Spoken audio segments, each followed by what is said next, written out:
저는 이번 남북 정상회담의 성격은 북미 정상회담과 남북 정상회담이 한 묶음으로 가 있다는 겁니다. 다시 말씀드리면 이것이 한반도의 비핵화와 평화 체제를 구축하는 데 있어서 가장 중요한 출발점이 되는 그런 만남이 시작되었다. 그리고 북미 정상회담이 목전에 있다는 겁니다. 그러니까 우리가 그동안 남북 정상회담이나 북미 정상회담은 뭐 한 번도 열리지 않았습니다만 남북 정상회담이 남북 관계 중심의 현안 문제에 집중한 회담이었다면 이번 정상회담은 한반도 비핵화와 평화체제 문제가 집중적인 주제가 되는, 특히 한반도 비핵화 문제가 집중적인 주제가 되는 회담이었습니다. 그렇기 때문에 이 회담이 북미 정상회담과 함께 가는 회담이었고, 현재 남북 정상회담의 성과가 북미 정상회담의 징검다리, 디딤돌 역할을 한다, 이렇게 봐야 될 것 같습니다. 그 관점에서 본다면 남북 정상회담에서 완전한 비핵화, 그 다음에 올해 안에 종전선언, 이 내용이 포함됐다는 것 자체가 저는 북미 정상회담으로 가는 데 있어서 좋은 마중물 역할을 할 수 있을 것이다는 생각을 합니다. 여기서 이제 완전한 비핵화에 대한 논란이 좀 많이 보수 언론을 중심으로 좀 제기가 되기도 하는 것 같습니다만, 제가 아는 범위 내에서 이 완전한 비핵화는 CVID를 포함한 CVID와 같은 개념의 비핵화로 문재인 대통령은 그 정상회담 대화에서 그렇게 받아들였다고 이해를 하고 있습니다. 또 핵없는 한반도에 대한 입장과 김정은 위원장이 판문점 선언에서 합의한 완전한 비핵화는 같은 개념이다, 이렇게 좀 이해를 할 수 있을 것 같습니다. 물론 거기에 대한 이제 단어의 뜻에 대한 해석이 있을 수 있기 때문에 논란은 불가피한 부분이 있습니다만, 일단 대통령께서는 그렇게 이해를 하신 걸로 저는 듣고 있습니다. 또 북한이 지난번 정치국 회의, 그 다음에 당 중앙위원회 전원회의를 거치면서 한 3가지 정도의 선제적인 조치를 지금 이야기를 했습니다. 핵실험을 하지 않겠고, 그 다음에 풍계리 핵시설을 폐쇄하고, 그 다음에 ICBM급 미사일 발사를 하지 않겠다는 입장을 표명을 했는데, 그 3가지가 저는 북미 정상회담에 나오는 데 있어서 김정은 위원장이 우선 초기적 조치를 취한 부분이 있다라고 보고, 또 하나는 트럼프 대통령이 링 밖으로 나가는 그런 사태들을 좀 예방하는 차원에서 ICBM급 미사일 발사를 하지 않겠다는 입장을 미리 표명했다는 생각을 하고 있습니다. 어쨌든 저는 완전한 비핵화라고 하는 그런 판문점 선언의 내용은 저는 매우 중요한 그 의미를 담고 있다라고 봐야 된다라고 생각을 합니다.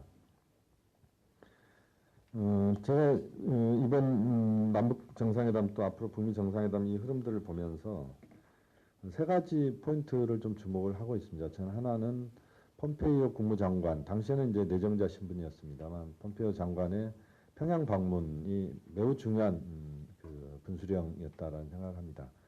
그러니까 3월 30일부터 4월 1일까지 평양을 방문하면서 김영철 통전부장과 많은 이야기를 하고, 김정은 위원장과도 진지한 이야기를 한 걸로 알고 있습니다. 그 이야기 시간이 얼마 됐는지 모르겠습니다만 매우 허심탄회한 그런 대화의 시간이었다라고 알고 있습니다. 굉장히 좀 자유롭게 많은 대화들을 서로 했다라고 알고 있는데요. 그때가 한 번의 중요한 분수령이었던 것 같고, 그 다음에 분수령은 남북 정상회담에서의 도보다리에서의 그런 40분간의 대화였던 것 같습니다. 그 대화는 아마도 판문점 선언의 그 문화는 이미 다 완성이 된 상태에서 보다 진지하고 허심탄회한 한반도 비핵화의 문제에 대해서 트럼프 대통령의 입장을 전달하고, 또 김정은 위원장의 솔직한 속내를 듣고 문재인 대통령이 직접 자신의 이야기를 하는 그런 자리였다는 생각이 듭니다. 제가 알기로는 아마 오전 회의 100분 동안의 회의에서 판문점 선언의 내용은 다 마무리가 된 걸로 알고 있습니다. 그 중에서 단 절반의 시간 정도는 문구를 양 정상이 확인하는 시간을 할애하면서 판문점선언을 정리를 했다는 걸 보면 판문점선언은 이미 그 이전에 다 정리가 정상회담 이전에 상당한 부분 정리가 됐던 것 같고요.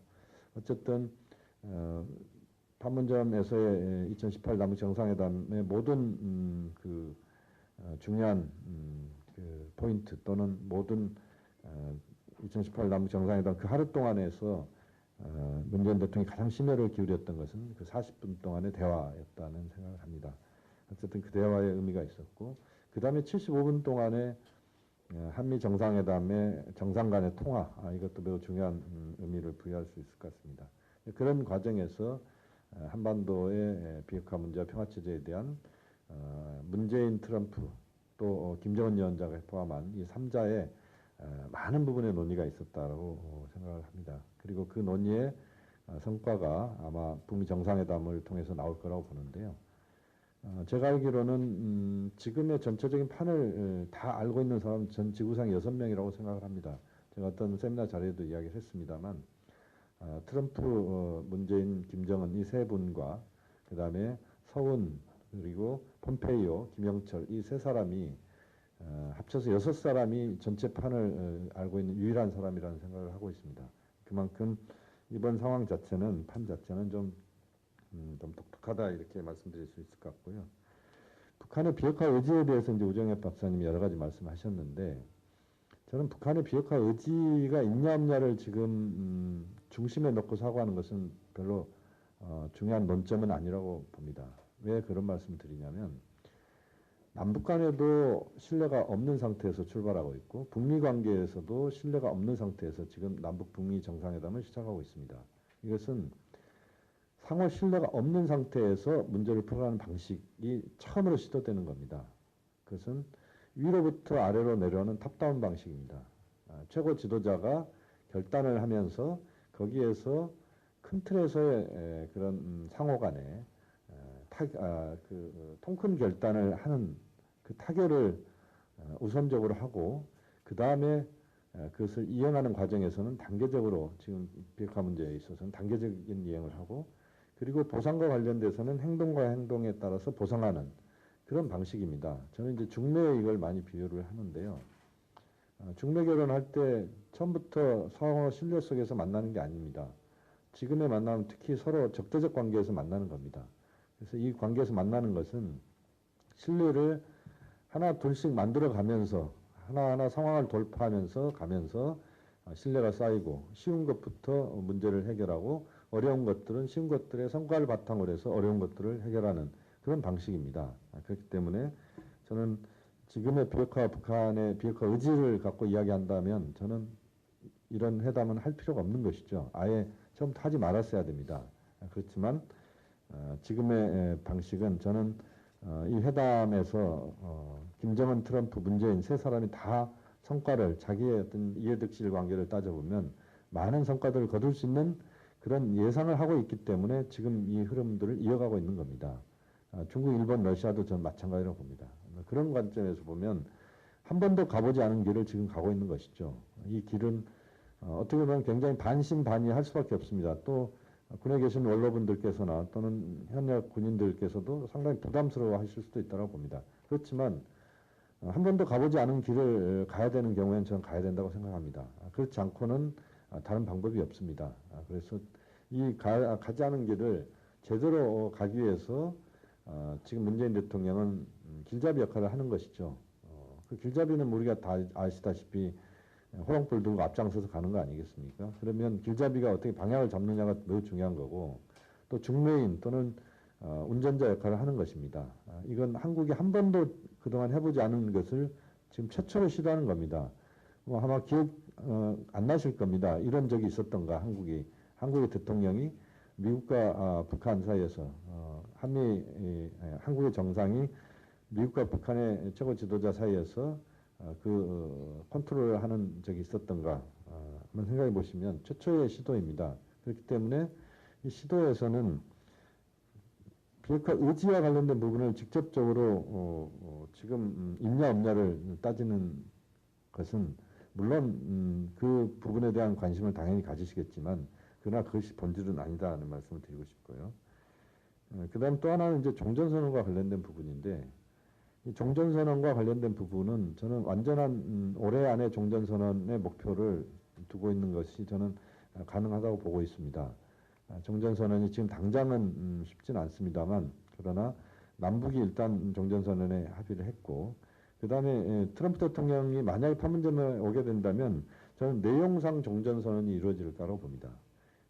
형식은 아마 한반도 평화를 위한 어떤 점점점 이야기가 되겠습니다만 내용상 종전선언에 버금가는 그런 정리가 될 거라고 보고 그 다음에 북미 정상회담 이후에 남북미 정상회담에서 이제 그런 종전선언에 버금가는 평화를 위한 그런 이야기가 나올 것 같고 그리고 남북 미중이 함께하는 종전선언이 저는 올해 안에 가능하다고 봅니다. 그렇게 본다면 지금의 그 한반도에서의 군사적 긴장 완화 조치와 관련된 남관계 차원에서도 그렇고 전체적으로 많은 부분 변화는 불가피하다라는 말씀을 드리고 싶습니다. 마지막으로 간단히 말씀드리면 이제 호랑이 등에 올라타기가 시작됐다는 겁니다. 호랑이 등에 타는 건 쉽습니다만 내리는 건 매우 어렵습니다. 다시 말씀드리면 트럼프와 김정은 두 사람이 호랑이 등에 지금 올라타고 있고 호랑이 등에 올라타게 앞에서 그 길잡이 역할을 하고 있는 게 문재인 대통령입니다. 호랑이 등에 올라타면 내리는 쪽이 먼저 내리는 쪽이 엄청난 손해를 보는 그 구도를 만들어가는 겁니다. 지금의 이 구도는 그렇기 때문에 그 구도에서 예를 들어서 트럼프 대통령이 내리려고 하면 또는 김정은 위원장이 내리겠다고 하면 대단히 엄청난 손해를 받는 것을 불가피하게 만드는 그런 구조가 저는 지금 만들어지고 있다고 생각을 합니다. 그런 차원에서 본다면 지금의 흐름은 우려는 저는 있을 수 있다고 봅니다만 그러나 전체적으로 한 번 더 가보지 않은 길을 갈 때는 또 매우 빠른 속도로 갈 수도 있다고 생각합니다. 물론 채술에 배부를 수 없고 우물가에서 숭늉 찾지 말아야 됩니다. 그리고 살얼음판을 걷는 기분으로 가야 되는 것이고 또 그 과정에서 여러 가지 발생할 수 있는 문제들이 있습니다. 유리그릇 다루듯이 다뤄야 되겠죠. 그러면서도 속도를 내야 될 때는 빠른 속도를 내야 된다. 이 부분은 그 조절을 남북미 최고 지도자들이 잘 하는 방향으로 갔으면 좋겠습니다. 예.